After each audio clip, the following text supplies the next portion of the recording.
Hey guys, what's up? And we are recording our 29th podcast. It's a wonderful day as usual, and काफ़ी मज़ा आ रहा है lately. बहुत कुछ कर रहा हूँ मैं.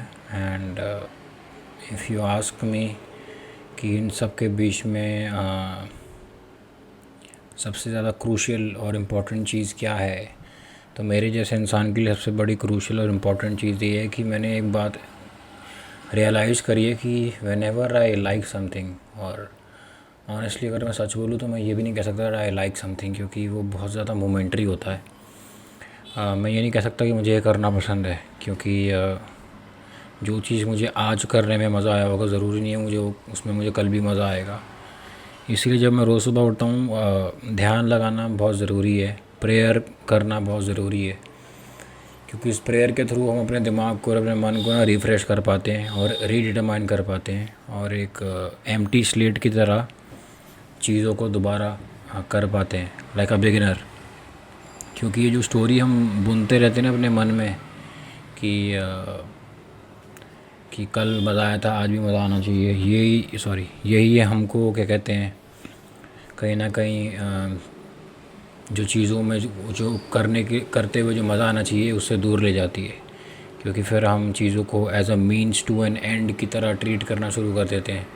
हम उनको ट्रूली एन्जॉय नहीं करते in the right way, what ever that might be. तो मैं इस वीक एक नॉट इस वीक 2-3 दिन पहले एक मैराथन भागा. 10 किलोमीटर की थी, बट जब मैं सुबह उठा था तो मैं तो काफ़ी ड्रेड महसूस कर रहा था कि यार अबे पक रहा है मुझे. सुबह सुबह 4 बजे उठ रहा हूँ, 5:30 बजे की रिपोर्टिंग है, एंड सुबह सुबह उठ के भागना पड़ेगा. और मैं काफ़ी वक्त से मैंने रनिंग इतनी खास करी भी नहीं है. फ़ुटबॉल वगैरह मैं खेलता हूँ, बट मैं उसको रनिंग में काउंट नहीं करूँगा. पर मुझे पता था कि जब भी मेरे मन में ऐसी लेज़ी और ऐसी थकावट भरी फीलिंग आती है ना, मेरे मन में एक विजडम वाली वाइज साइड है जो जानती है कि इसके परे एक बहुत बड़ी ग्रोथ होएगी. या फिर मुझे जितना बोर अभी हो रहा है, जब अगर मैं इस हार्ड फीलिंग को और इस चीज़ को अटैम्प्ट कर लूँगा सक्सेसफुली, तो मुझे उससे भी ज़्यादा रिलीफ़ और उससे ज़्यादा सक्सेस नहीं, उससे ज़्यादा बहुत ही ज़्यादा जॉय महसूस होगा उसको ख़त्म करने का. और एक अलग ही लेवल की एक्सपांसिवनेस महसूस होगी मन में. और एंड में वही हुआ.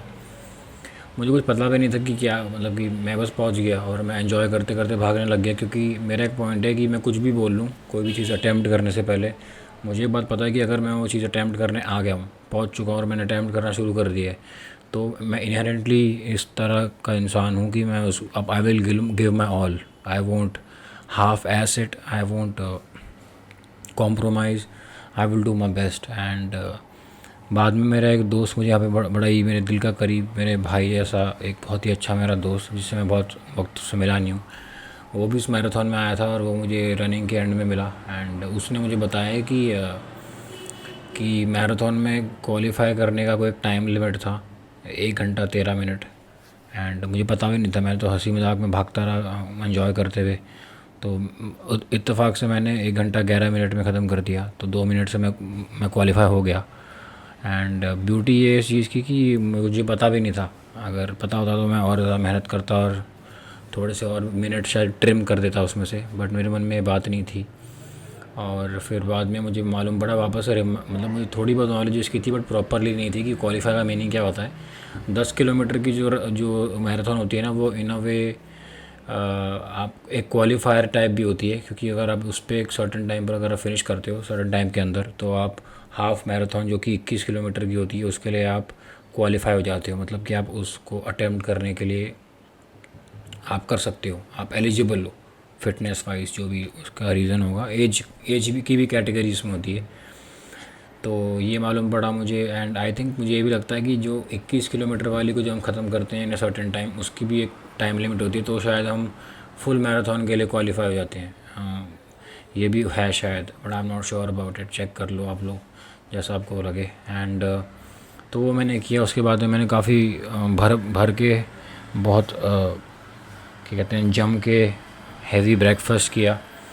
एंड फ़िलहाल मैं अपने मैक्रोस कुछ 2600-2700 कैलोरीज खा रहा हूँ दिन की। सो मैं ज़्यादा और हेल्दी खाना खाने से अब कतराता नहीं हूँ। I enjoy my meals and जैसे जैसे मेरी इंटेंसिटी बढ़ रही है ट्रेनिंग की, और जैसे जैसे मेरी बॉडी ग्रूव में आ रही है और अपने आप को एक्लेमेटाइज कर रही है, मेरी खुराक भी बढ़ती आ रही है। 2700 कैलोरी के बावजूद मुझे बहुत भूख लगती रहती है, एंड ये अच्छी बात है। एंड ये होना बहुत ज़रूरी है लाइफ में कि हम लोग इस बात को समझते ही नहीं है कि उन्हें लगता है कि अरे it's one of the things, कि कई लोग करते हैं ऐसा कि अपना डाइट का ख्याल रखते हैं। It is not one of the things, I think it is the thing. क्योंकि एक अनहेल्दी डाइट पे रहने वाली बॉडी और एक बॉडी जो राइट अमाउंट ऑफ फूड खाती है, जिसमें right amount of protein consume करती है, उस बॉडी मतलब उस बॉडी का परफॉर्मेंस लेवल और एनर्जी लेवल उसमें इतना फ़र्क है जैसे कि एक 90 ईयर ओल्ड मैन की लाइफ मतलब बॉडी में और एक 15-16 साल के लड़के की बॉडी में लिटरली इतना फ़र्क है। आधे लोग भी नहीं बोलूँगा, मैक्सिमम लोगों को पता भी नहीं है वो हाई क्या है to experience this life from a body that is fit enough. दुख की बात बोलूँ या पता नहीं, सैड ही बात है, सैड बात है काफ़ी। ये दुख की बात मुझे लगती है कि इंसान को मेहनत करनी पड़ती है फ़िटनेस के लिए। अगर देखा जाए तो शेर को ट्रेडमिल पे भागना नहीं पड़ता, या फिर किसी और जानवर को जाकर जिम नहीं आना पड़ता। ये इंसान ही ऐसा बन चुका है जो अपने खुद के असली नेचर के अगेंस्ट जा चुका है। जो ट्राइबल जो लोग हुआ करते थे, ट्राइब के लोग, उन सब की बॉडी इतनी लीन और चिजल्ड होती थी क्योंकि ईश्वर ने बनाया हमको इस तरह। मतलब हमारे हाथ पैर दिए क्योंकि इन हाथ पैर को राइट वे में यूज़ करने के लिए बने हैं। हमारी कैपेबिलिटी उस लेवल पर है। बट इंसान ने अपने कन्वीनियंस पे जो भी अपना दिमाग चलाया है वो एकदम काउंटर प्रोडक्टिव उसने अपनी ज़िंदगी क्रिएट करी है। अब लोगों के लिए ना एक ऑप्शन हो गया है। ऐसे बोलते हैं, अरे मैं फ़िटनेस पे ध्यान दे रहा हूँ। ध्यान क्या दे रहा है भाई? जब भी तू पैदा हुआ था इस दुनिया में तेरी रिस्पॉन्सिबिलिटी तभी हो चुकी थी। तेरी प्रायोरिटी सबसे पहले अपनी सेहत का ख्याल रखनी थी। आई थिंक कोई आया है, मुझे वो सामान लेना है। So small break. या sorry, I am back. So actually मैंने बाहर से चावल मंगाए थे क्योंकि आज मैं काफ़ी खेला कूदा था, तो मुझे लगा कि क्यों ना भाई थोड़ा सा चावल खा लूँ एक्स्ट्रा, क्योंकि मैंने अनप्लैंड काफ़ी ज़्यादा पसीना बहा दिया वीकेंड से। सो या आई फॉरगॉट मैं क्या बात कह रहा था। तो हाँ, ये अनफिट बॉडी में रहने का जो बाकी लोग उसको नॉर्मल बोलते हैं, ये बहुत ही अब नॉर्मल चीज़ है। मतलब कि स्लगिश महसूस करना आधे लोगों को पता भी नहीं है।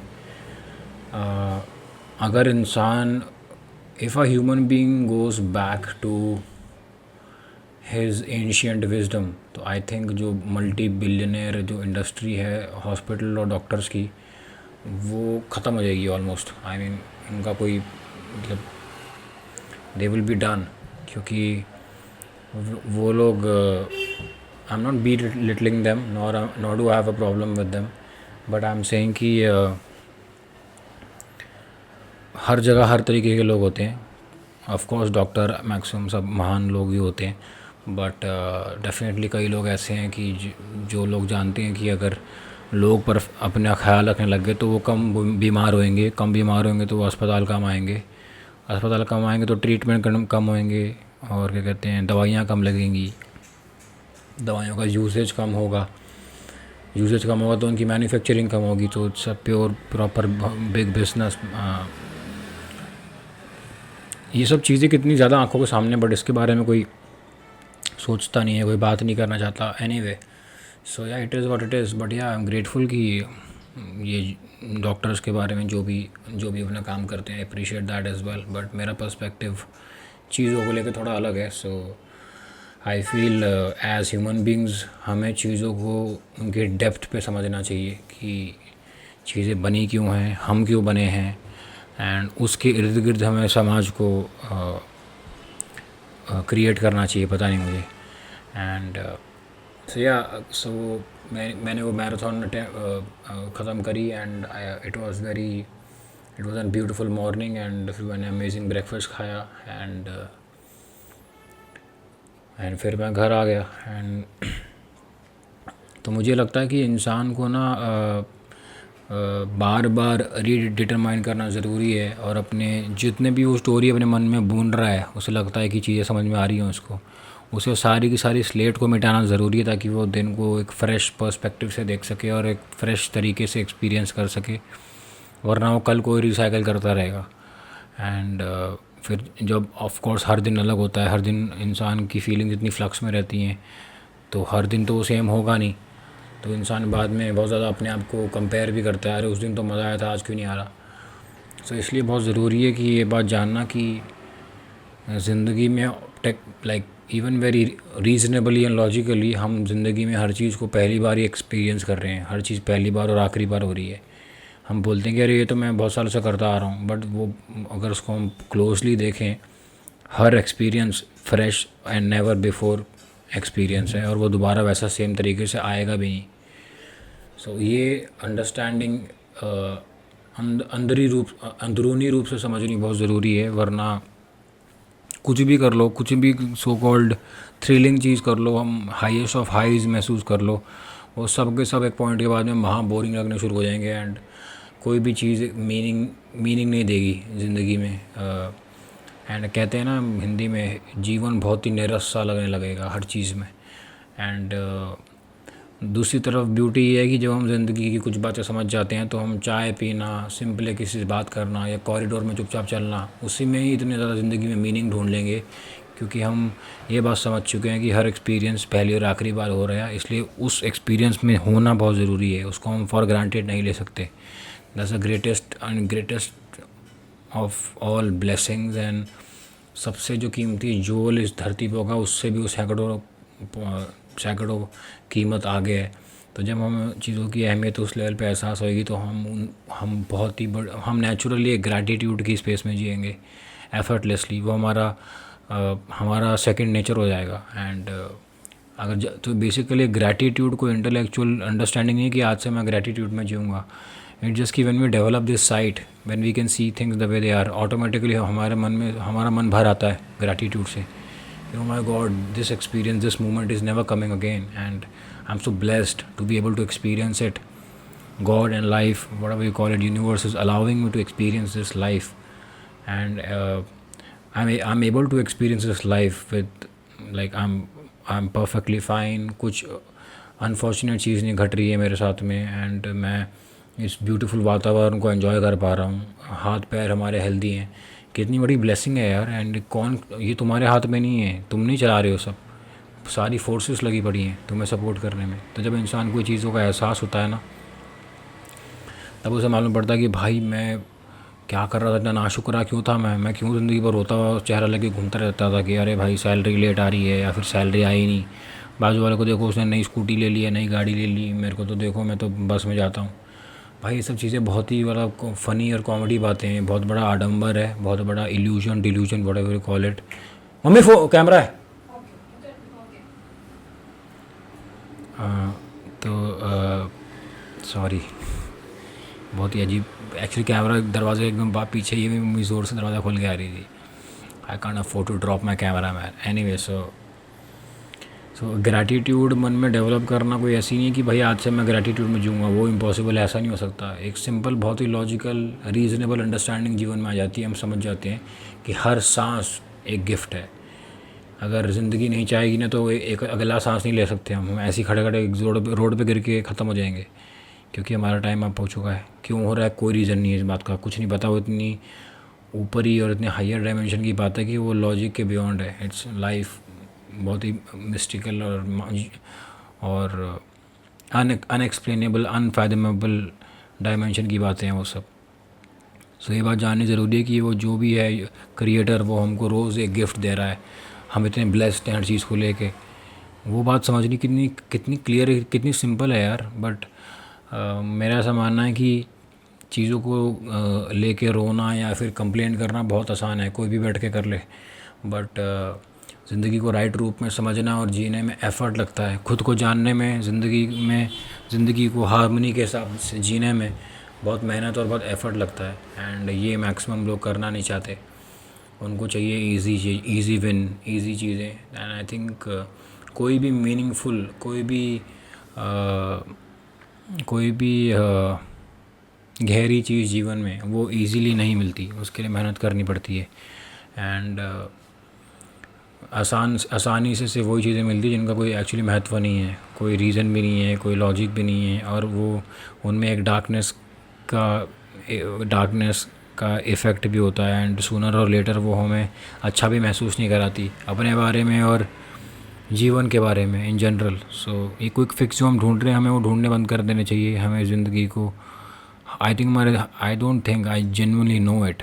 एंड इस ज़िंदगी का एक ही मकसद है, वो है ज़िंदगी को समझना। एंड ज़िंदगी को समझने का मीन्स क्या है, वो हमारे खुद का एक्सपीरियंस और खुद की ये बॉडी, इसके अंदर जाना, इसके हमारे मन में झांकना। ईश्वर ने हमें इतनी बड़ी लाइब्रेरी दी है, इसके अंदर खुद को पढ़ो, समझो। एंड आई थिंक जीवन का एक ही मकसद, मीनिंग है, और वो यही है। 10,000 सैकड़ों अनगिनत मीन्स दिए हुए हैं, उसके थ्रू लोग अपने आप को पहचानने की कोशिश करते हैं। कोई आर्टिस्ट अपनी क्राफ्ट के थ्रू, कोई बिजनेसमैन और कोई एंटरप्रेन्योर अपने क्राफ्ट, अपने बिजनेस के थ्रू, या फिर अपने कंपनी के थ्रू, या अपनी जॉब के थ्रू, जो भी। ये सारे बहाने, ये सारे के सारे टूल्स हैं, सारे के सारे खिलौने हैं, जिसके थ्रू अल्टीमेटली जाना एक ही तरफ है, उस गहरी अंडरस्टैंडिंग की तरफ, दैट इटर्निटी, उसकी तरफ। एंड अगर इंसान इन चीज़ों को मेन मान ले जो खिलौने दिए हुए हैं, तो इंसान ने पूरा मकसद ही मिस कर दिया। एंड इसीलिए जब वो अपने आखिरी दिनों में आता है तो एक रूखा सूखा सा इंसान बन जाता है, उदास सा इंसान बन जाता है, उखड़ा हुआ सा इंसान बन जाता है, सीधे मुँह किसी से बात नहीं करता, निराश सा, नाराज़ सा रहता है, सबसे चिढ़ा हुआ, फ्रस्ट्रेटेड, कहीं ना कहीं बिना बात पे रोता भी रहता है इमोशनल होकर, क्योंकि ज़िंदगी एक सपना से लगती है कि अरे भाई मैं तो सपने में अमीर था, रियलिटी का कोई कनेक्शन ही नहीं था उससे। एंड ये बड़े से बड़े अमीर, जिनको लोग सो कॉल्ड अमीर बोलते हैं, उनके एंड के दिनों की कहानी तो कोई ज़्यादा बात नहीं करता है। हाँ, बट कोई किताबें पढ़ो या कोई आर्टिकल उनके बारे में पढ़ो, उनके they are like side lined.